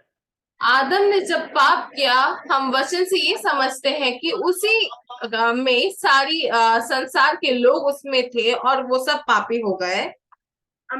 ആദമിൽ സകല മനുഷ്യരും ഉണ്ടായിരുന്നത് കൊണ്ടാണ് സകല മനുഷ്യരിലേക്കും പാപം പരക്കുവാനായിട്ട് ഇടയായിട്ടുള്ളത്. അതിനുശേഷമുള്ള സകല ജനറേഷനിലേക്ക് ഇന്ന് വരെയും ജനിക്കാനിരിക്കുന്നവരിലേക്കും ആ പാപം കടന്നു വരുവാനായിട്ട് ഇടയായിത്തീർന്നു.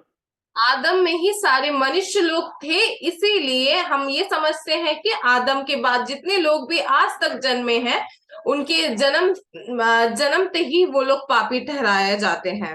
रोमन्स 3:23 पढ़िएगा थोड़ा सा। रोमन का 3:23 हम पढ़ेंगे।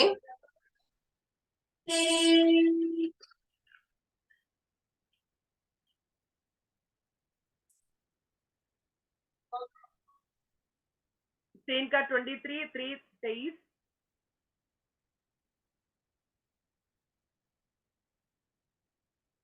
हिंदी बाइबल है किसी के पास? पढ़िएगा थोड़ा सा। इसलिए कि सबने पाप किया है और परमेश्वर की महिमा से रहित हैं। ഓക്കെ, ഇവിടെ നമുക്ക് കാണാൻ സാധിക്കും ഒരു വ്യത്യാസവുമില്ല, എല്ലാവരും പാപം ചെയ്ത് ദൈവ തേജസ് ഇല്ലാത്തവരായി തീർന്നു. यहाँ पे हम देख सकते हैं कोई भी अलग नहीं है, सब ने पाप किया है और परमेश्वर की महिमा से रहित है। ഞാൻ പറയാൻ ശ്രമിക്കുന്നതാണ്, ഒരുവനാണ് പാപം ചെയ്തത്, പക്ഷെ സകല മനുഷ്യരിലേക്കും പാപം കടന്നു വരുവാൻ ഇടയായി തീർന്നു. मैं ये बताना चाहती हूँ कि एक मनुष्य ने पाप किया था, फिर भी सारे मनुष्य के भीतर पाप आ गया। 1 John 1:8 1 John 1:8 पहला यूहन्ना 1:8 पहला यूहन्ना 1:8 पढ़ेंगे।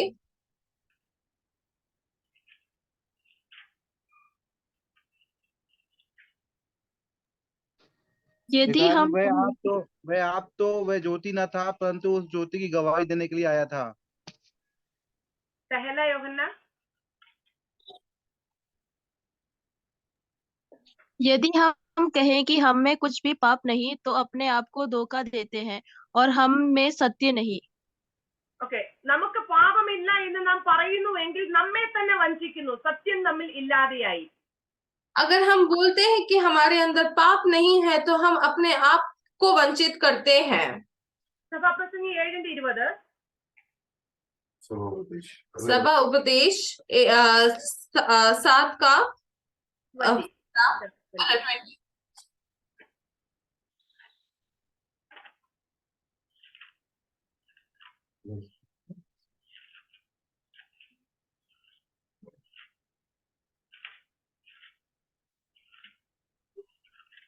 आपका 7:20 7 का 20.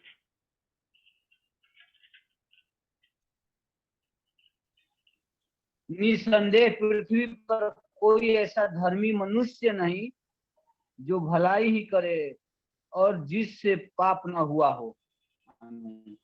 ഓക്കെ, ഇവിടെ കാണുന്നു പാപം ചെയ്യാതെ നന്മ മാത്രം ചെയ്യുന്ന ഒരു നീതിമാനും ഭൂമിയിലില്ല. वहां पे हम पढ़ सकते हैं पाप को ना करते हुए धर्म का काम करने वाला एक भी मनुष्य को हम नहीं देख सकते। സങ്കീർത്തനം 133 വായിക്കേണ്ട. സാംസ് 133 and 3. भजन संगीता 130 का 3 में भी हम ये देख सकते हैं। ഏക മനുഷ്യനാൽ ആദം പാപം ചെയ്തു, പക്ഷെ സകല മനുഷ്യരും ഈ ഭൂമിയിലുള്ള സകല മനുഷ്യരും ആ പാപത്താൽ പാപികളായി തീരുവാനായിട്ടിടയായി തീർന്നു. पहले मनुष्य जो आदम था उसने पाप को किया और उसके साथ ही सारी जो पृथ्वी में जो लोग हैं उनके भीतर भी पाप प्रवेश कर जाता है। നമ്മള് ചില പാരമ്പര്യമായി നമ്മൾ ചില അസുഖങ്ങളൊക്കെ വന്ന് ഹോസ്പിറ്റലിലേക്ക് ചെന്ന് കഴിഞ്ഞാൽ ഡോക്ടേഴ്സ് ചോദിക്കും, നിങ്ങൾക്ക് നിങ്ങളുടെ പപ്പയ്ക്കോ മമ്മിക്കോ നിങ്ങളുടെ ആരെങ്കിലും പാരമ്പര്യമായിട്ട് രോഗങ്ങൾ ആരെങ്കിലും ഉണ്ടോ എന്ന് നമ്മളോട് ചോദിക്കാറുണ്ട്. अगर हमें कुछ रोग होता है तो हम हॉस्पिटल जाते हैं तो डॉक्टर लोग भी हमसे पूछते हैं कि आपके परिवार में पहले किसी को ये रोग हुआ है कि नहीं। ചില അമ്മമാർക്കോ അപ്പന്മാർക്കോ ഷുഗറോ ബിപിയോ കൊളസ്ട്രോളോ ഒക്കെ ഉണ്ടെങ്കിൽ അത് മക്കളിലേക്ക് അത് കടന്നു വരാറുണ്ട്. अगर कोई जो माता पिता है उनको अगर शुगर या बीपी कोलेस्ट्रॉल कुछ भी होता है तो वो आगे की पीढ़ी उनके बच्चों के अंदर भी वो आ जाती है।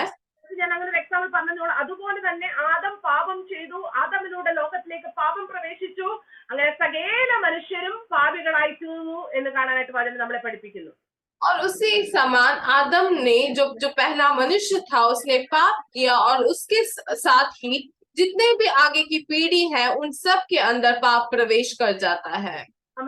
മഹാത്മാഗാന്ധി യേശു ക്രിസ്തുവിനെ അംഗീകരിച്ചിരുന്നു, ഇഷ്ടപ്പെട്ടിരുന്നു, ഉപദേശങ്ങളൊക്കെ ഫോളോ ചെയ്യാനായിട്ട് ശ്രമിച്ച ഒരു വ്യക്തിയാണ് മഹാത്മാഗാന്ധിജി എന്ന് പറയുന്നത്. जो महात्मा गांधी जी है वो परमेश्वर को प्रेम करते थे, परमेश्वर को मानते थे और उनके आधार पे चलने का इच्छा उनके अंदर था।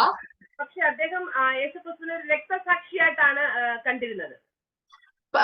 फिर भी उन्होंने यीशु मसीह को एक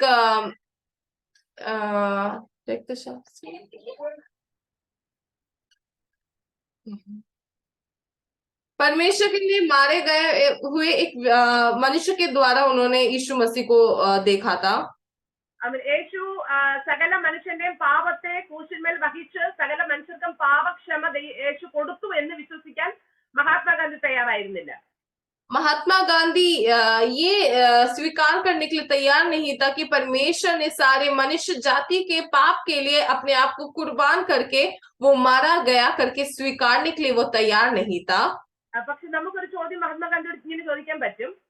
हम पर महात्मा गांधी से एक चीज पूछ सकते हैं, ഇന്ത്യക്ക് സ്വാതന്ത്ര്യം നേടുന്ന ആരാണ്? मेरे को स्वतंत्रता कौन देता है? സ്വാതന്ത്ര്യം ഇന്ത്യക്ക് നേടിത്തന്നത് ആരാണ്? इंडिया को स्वतंत्रता कौन किसने दिलाया? മഹാത്മാഗാന്ധിയാണ് മുന്നിട്ട് നിന്നത്. महात्मा गांधी आगे खड़ा रहा था. എന്നാണത് നമുക്ക് ഇന്ത്യക്ക് സ്വാതന്ത്ര്യം ലഭിച്ചത്? कब हमें इंडिया को स्वतंत्रता कब प्राप्त हुई थी? 1947 1947 में. ഒറ്റ പ്രാവശ്യമല്ലേ സ്വാതന്ത്ര്യം കിട്ടിയോളൂ? एक ही बार हमें स्वतंत्रता मिली थी। നമ്മൾ ഏത് വർഷത്തിലാ ജീവിക്കുന്നേ? अभी हम कौन से साल में जी रहे हैं? ഏത് വർഷത്തിലാ? 2023 अभी हम 2023 में हैं। ഇന്ന് നമ്മള് സ്വതന്ത്ര ഇന്ത്യയുടെ ഭാഗമാണോ? ഞാൻ സ്വാതന്ത്ര്യം കിട്ടിയ വ്യക്തിയാണോ? क्या आज मेरे को स्वतंत्रता मिली है? രാജ്യത്തിന്റെ സ്വാതന്ത്ര്യത്തിന്റെ അവകാശിയാണോ ഞാൻ അതാണ് ഉദ്ദേശിച്ചത്. राज्य का जो स्वतंत्रता उस समय पे मिला था उसका अवकाशी अगर भागीदार मैं भी हूँ क्या? ഒരുപാട് കാര്യങ്ങൾ നമുക്ക് അല്ലാതെ പറയാൻ പറ്റും. പക്ഷേ നമ്മൾ സ്വതന്ത്ര ഇന്ത്യയുടെ ഭാഗമാണ്. നമുക്ക് സ്വാതന്ത്ര്യം കിട്ടിയ ഒരു രാജ്യത്തിൽ വസിക്കുന്ന ഒരു സ്വതന്ത്ര വ്യക്തിത്വമാണ് ഞാൻ. इस संसार को स्वतंत्रता मिली थी और उस स्वतंत्रता के एक हिस्से हैं हम लोग. ഒരു പ്രാവശ്യം മാത്രമേ അത് സ്വാതന്ത്ര്യത്തിന് വേണ്ടി ഫൈറ്റ് ചെയ്ത് നമുക്ക് നേടിത്തരേണ്ടതായിട്ട് ആവശ്യം വന്നുള്ളൂ. उसके लिए एक ही बार हमें लड़ना पड़ा और वो स्वतंत्रता इस इंडिया को प्राप्त हुई. ഞാൻ ജസ്റ്റ് എക്സാമ്പിൾ പറഞ്ഞതേ ഉള്ളൂ. ആ മഹാത്മാഗാന്ധി രക്തസാക്ഷിയായിട്ടാണ് യേശുവിനെ കണക്കാക്കുന്നത് എന്ന് പറഞ്ഞതുകൊണ്ട് ഞാൻ പറയുകയാണ്. मैं एक एग्जाम्पल ही बता रही हूँ. जो महात्मा गांधी जो थे उन्होंने ये बोला था कि परमेश्वर के लिए यीशु मसीह शहीद हुए थे. അദ്ദേഹം പറയുന്നത് യേശു ഒരാൾ മരിച്ചതുകൊണ്ട് മുഴുവൻ ലോക ജനതയ്ക്കും അല്ലെങ്കിൽ മുഴുവൻ വ്യക്തികൾക്കും പാപക്ഷമ കിട്ടത്തില്ലെന്നാണ് അദ്ദേഹം പറഞ്ഞിരുന്നത്. वो ये बोलते थे कि एक व्यक्ति के मरने से पूरी दुनिया की पाप क्षमा नहीं होती.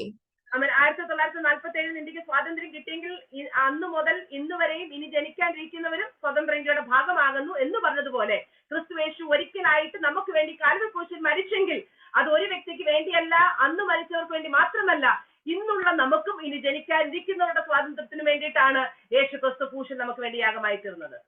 अगर इंडिया को 1947 में अगर किसी के द्वारा अगर इंडिया को स्वतंत्रता मिली है, वो सिर्फ उन दिनों के लोगों के लिए नहीं, आज जो जी रहे हैं उनके लिए भी और जो आने वाली पीढ़ी के लिए भी वो स्वतंत्रता मिली है.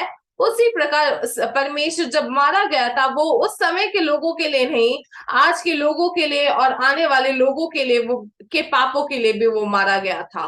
ഏക മനുഷ്യനാൽ ലോകത്തിലേക്ക് പാപം പ്രവേശിച്ചെങ്കിൽ, अगर पहले जो मनुष्य के द्वारा अगर इस संसार में पाप का प्रवेश हुआ, അല്ലെങ്കിൽ ഇങ്ങനെ പറയാം പാപ പ്രവേശനം യൂണിവേഴ്സൽ ആണെങ്കിൽ, अगर पाप का प्रवेश जो है सर्वव्यापी है तो വേറൊരു വാക്കാണ് ഉപയോഗിക്കുന്നത്. ഓക്കെ, പാപമോചനവും യൂണിവേഴ്സൽ ആണ്.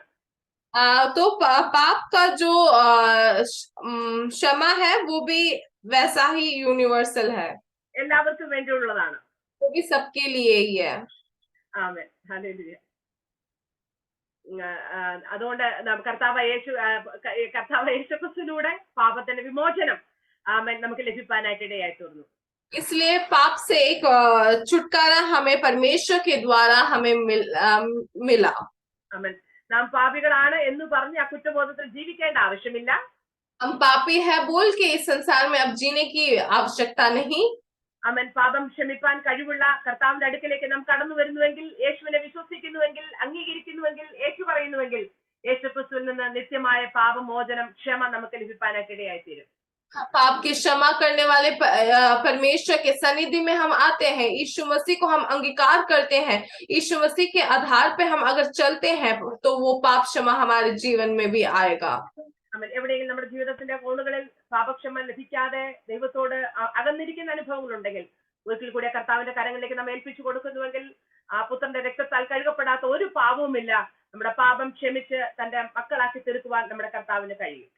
हमारे जीवन में अभी भी कोई पाप ऐसा है जो हमने परमेश्वर के सनिधि में नहीं बोला, तो परमेश्वर के सनिधि में आए और पुत्र यीशु मसीह के नाम से वो अंगीकार करके परमेश्वर से हम क्षमा को प्राप्त करें, तो परमेश्वर हमें क्षमा देने के लिए योग्य है. ആമേൻ. ഈ വചനങ്ങളാൽ ദൈവം നമ്മളെ സഹായിക്കട്ടെ. वचनों से परमेश्वर हम सभी को आशीष करें.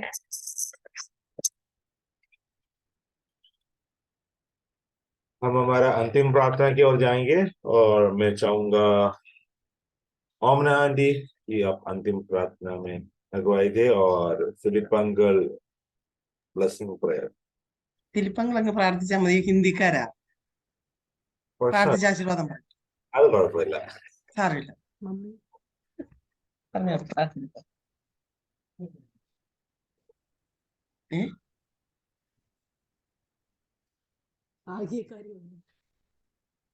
ഹല്ലേലൂയ. സ്തോത്രം സ്തോത്രം സ്തോത്രം. സ്നേഹവാനായുള്ള സ്വർഗസ്ഥ പിതാവേ, കർത്താവെ രാത്രികാലം കർത്താവെ അടിയങ്ങൾക്ക് ഒന്നിച്ച് കർത്താവെ ബൈബിൾ ക്ലാസ് ആയിട്ടിരുന്ന് കർത്താവെ വചനം പഠിക്കുവാൻ നാഥാ നീ അടിയങ്ങളെ ഇടയാക്കിയതിനാൽ നന്ദിയോടെ സ്തുതിക്കുന്നു, സ്തോത്രം ചെയ്യുന്നു. കർത്താവെ അടിയങ്ങൾ കേൾക്കുന്ന വചനങ്ങൾ അടിയങ്ങളുടെ ജീവിതത്തിൽ കർത്താവെ വ്യത്യസ്തമായി ഓരോ ദിവസവും മുന്നേറുവാൻ നാഥാ അങ്ങ് ഇടയാക്കണമെന്ന് പ്രാർത്ഥിക്കുന്നു. കർത്താവെ പാപത്തിന് അധീനമായ ഒരു ജീവിതം നയിപ്പാനല്ല കർത്താവ്, യഥാർത്ഥമായി കർത്താവിന്റെ ഹിതം അനുസരിച്ച് കർത്താവ് ആഗ്രഹിക്കുന്ന പ്രകാരം ഒരു ജീവിതം നയിപ്പാൻ നാഥാ നീ അടിയങ്ങളെ ഓരോരുത്തരെയും ഇടയാക്കണമേ. കർത്താവെ അടിയങ്ങൾ കർത്താവിന്റെ സഭയോട് കർത്താവിന്റെ ആദ്യത്തെ വരവിൽ തന്നെ കർത്താവെ അടിയങ്ങൾ ഓരോരുത്തരും എടുക്കപ്പെടുവാൻ തേജസ്സോടെ ഓരോ നിമിഷവും ജീവിപ്പാൻ നാഥാ നീ ഇടയങ്ങളെ ഇടയാക്കണമെന്ന് പ്രാർത്ഥിക്കുന്നു. കർത്താവെ കർത്താവിന്റെ ഹിതമില്ലാത്തൊരു ജീവിതം നയിപ്പാൻ അടിയങ്ങളെ ഇടയാക്കരുതെന്ന് പ്രാർത്ഥിക്കുന്നു. കർത്താവെ വചനം പഠിക്കുവാനും വചനത്തിനനുസരിച്ച് മുന്നേറുവാനും നാഥാ അങ്ങ് ഇടയാക്കണമേ. അടിയങ്ങൾക്ക് ഒരു ന്യായവിധി ഉണ്ടെന്നുള്ളത് ആ ബോധം അടിയങ്ങളുടെ മുൻപിൽ ഓരോ നിമിഷവും ആയിരിക്കാൻ കർത്താവ് സഹായിക്കണമെന്ന് പ്രാർത്ഥിക്കുന്നു.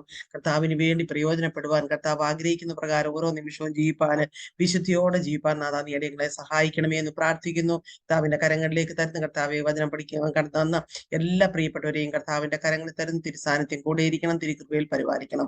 പ്രാർത്ഥന കേട്ടതിനാൽ സ്തോത്രം. സകല കാര്യങ്ങളും യേശു കർത്താവിന്റെ നാമത്തിൽ തന്നെ ആമേൻ. आमीन। पिता परमेश्वर का प्रेम, पुत्र यीशु मसीह का अनुग्रह, पवित्र आत्मा का संगति और सहभागिता हम सबों के साथ यीशु मसीह के दोबारा आगमन होती रहे। आमीन आमीन। God bless you. परमेश्वर सबको आशीष दे। ज्वाइन करने के लिए धन्यवाद। सबको जय मसीह। थैंक यू मामा, अच्छी तरीके से मैंने पढ़ाया। बहुत सारे बड़े काम है कि पढ़ाना, जो भी आपने अच्छा पढ़ाया। Thank you. Okay, God bless you. Tata. Praise the Lord, जय मसीह। Praise Lord and Lord, जय मसीह की। Praise the Lord सबको। जय मसीह जय मसीह। जय मसीह की। अनाया कैसे है? हाँ आंटी जी अभी अनाया ठीक है, बस खाना पीना थोड़ा कम खा रही है। क्या? वैसे ठीक है लेकिन थोड़ा खाना पीना थोड़ा कम खाती है। पेट में दर्द वगैरह सही हो गया? हाँ अभी पेट में दर्द नहीं है, आज तो नहीं हुआ। Okay okay. हाँ सिस्टर ठीक हो? जय मसीह की। जय मसीह। Praise Lord aunty. बेटी ठीक है? Praise praise Lord. सो गए सब लोग? हाँ बच्चे सो गए। जितेंद्र भाई, good day sister, praise Lord, जय मसीह की। जय मसीह की। जय मसीह की। जय मसीह की। जय मसीह की। जय मसीह की। Praise Lord. जय मसीह की। जय मसीह की। जय मसीह की। जय मसीह की कितना होता है? बोलो तो जय मसीह की। इतना खा के मुंह